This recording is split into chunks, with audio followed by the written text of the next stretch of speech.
Hello and welcome to this quick and easy tutorial.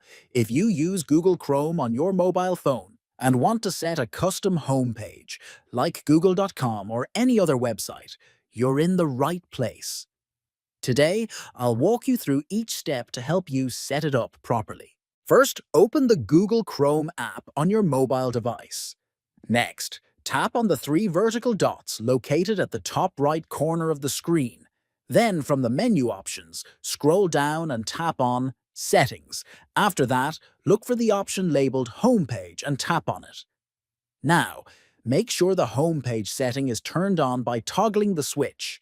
Finally, enter the website address you want to set as your homepage.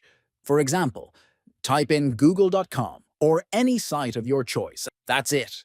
The next time you open Chrome, tapping the home icon will take you directly to your chosen website. Thanks for watching. I hope this guide helped you set your preferred homepage on Chrome Mobile. Don't forget to like, comment, and subscribe for more helpful tech tutorials every week.